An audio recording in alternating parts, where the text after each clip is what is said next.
you said something that has resonated with me, which at the top of that answer, which is it did take you some time, right, to get there. And I think that's something that I am always reminding my audience, and it's also like it's forever work, right? I mean, we're having a great summer for the ladies right now between Barbie and Beyonce and Taylor Swift, but like it's not always like this, right? And so and we're still also facing a lot of social issues and a lot of change that is both, well, there's a lot of bad out there, but there's some good. And point being, how have you navigated it? Like, how have you, as someone in leadership roles, you said it took you a long time. How have you like gotten here? Yeah, I think the first piece that I want to say is a lot about that is to just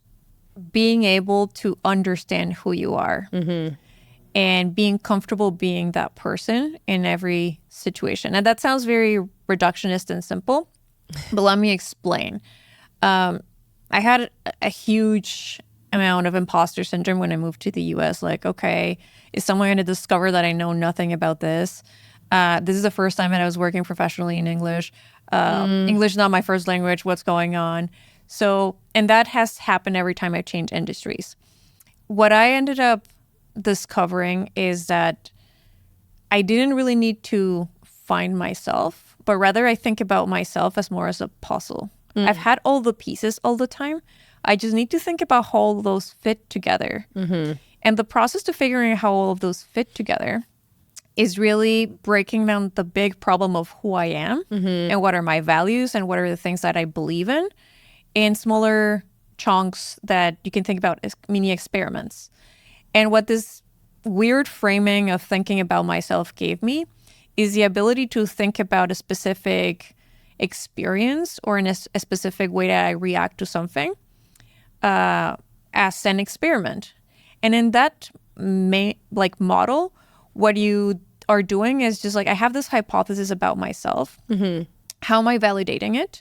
Yeah. It could be like through an experience. It could be through doing reading, whatever. And then you start reconfirming your own values. And I think this also puts the question of what are things that you're doing because you believe in? And what are things you're doing because you think that's the expectation or someone told you that that's what you needed to do? Yes. And like over time, as you start gaining confidence on those answers, you're able to take on challenges, but in a way that feels that it has a purpose. And that purpose is aligned with who you are. So it's sort of another positive feedback loop where the more you discover of this puzzle and the more you start seeing how all of the pieces of you fit together, the more you can make better decisions that reconfirm who you are. And the easier it gets for you to take challenges because you're taking a challenge knowing that is something you're choosing. I think what's really hard in life is to take on challenges that are just thrown at you when you feel like things are happening to you.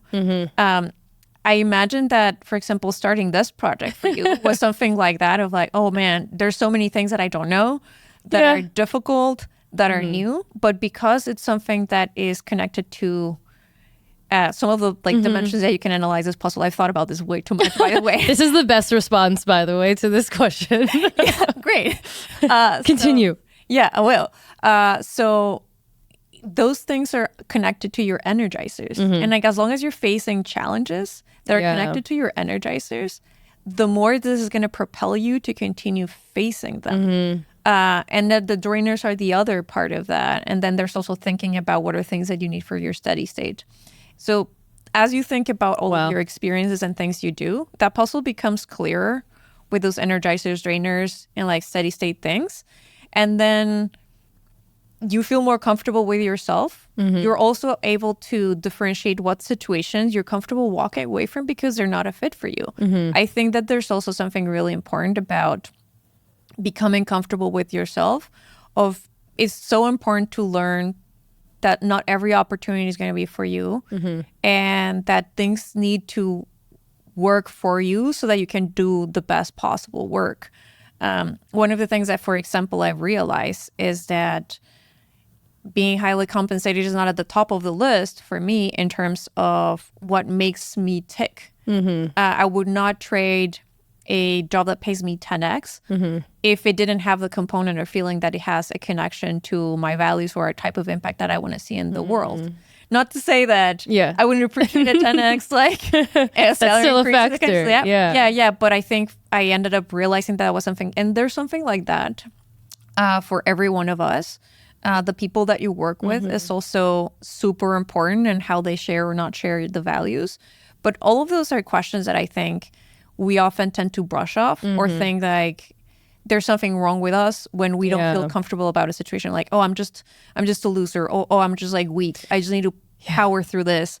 And there will be situations that you will need to power through, but the power through needs to come from, I am convinced that this is something that I want to challenge myself on, as opposed to I'm going to power through this because it's happening and that's it.